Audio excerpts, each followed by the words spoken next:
You'll take my life, but I'll take yours too. You fire musket, but I'll run you through. So when you're waiting for the next attack, you better stand, there's no turning back. The bugle sounds, the charge begins. But on this battlefield, no one wins. The Trooper from Peace of Mind. Woohoo. Another absolute solid gold classic. One of the greats. About the charge of the Light Brigade from the Crimean War. The Battle of Balaclava, one of the most celebrated, infamous military clusterfucks in British Army history.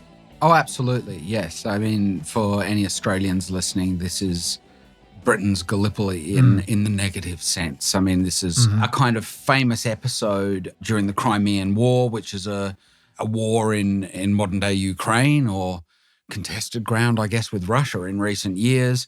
This is a war primarily fought between the Russians and the Ottoman Empire, but the Ottomans were allied with the British and the French. Mm-hmm. By the mid-19th century, European empires are dividing up the world, and the British, on the whole, are the dominant power in Asia of the European powers. The Ottoman Empire obviously controls most of Western Asia still, but the Ottoman Empire has been in a period of decline really since the mid-1700s, accelerating in the 1800s. It's become known as the sick man of Asia, and European powers are kind of circling.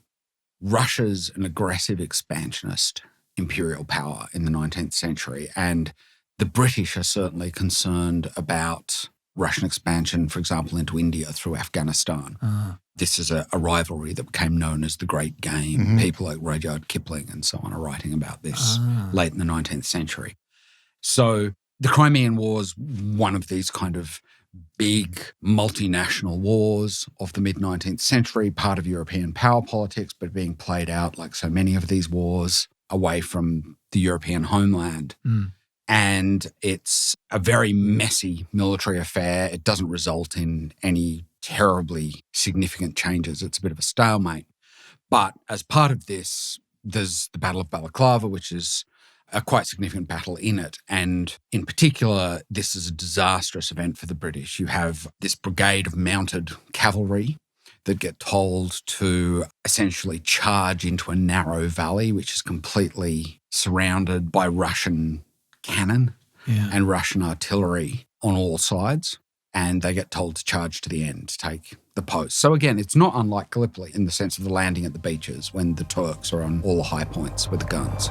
This is a story of absolute military disaster and bloodbath, which through the magic of culture gets transformed into a story about, you know, the noble sacrifice of the British soldiers. Yes. And in particular, the key cultural piece that does that transformation is a poem by Alfred Tennyson, The Charge of the Light Brigade, which was written only a few months after the event. Forward the Light Brigade. Was there a man dismayed? Not though the soldier knew someone had blundered.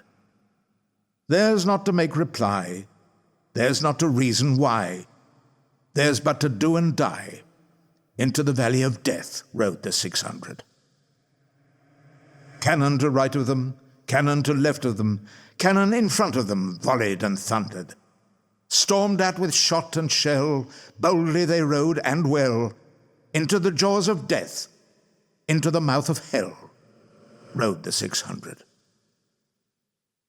One of the other things I find interesting about this in terms of the connection with Iron Maiden is that the rhythm of the poem is deliberately a kind of evocation of the rhythm of horses moving. It's a galloping thing. Yeah. And in the context of Steve Harris's bass style, you know, I eternal actually gallop. I always feel Steve Harris is basically the Charge of the Light Brigade. Oh, yeah. You know? It's the perfect song. That's why it's one of Iron Maiden's greatest songs, because their musical style lends themselves perfectly thematically to the subject matter. I don't know if you guys have ever thought this or noticed this, but to me, a quintessential aspect of Iron Maiden's sound is not just the gallop and the predominant bass sound, very prominent in the mix, but it's also the clanging of the bass strings. Steve Harris has a technique where he very aggressively plucks the strings with his fingers and you hear the buzzing of the string all over the fretboard and the pickup. It's very, very noticeable. The fewer sounds the times begins, but on this battlefield no one wins. The smell of every smoke and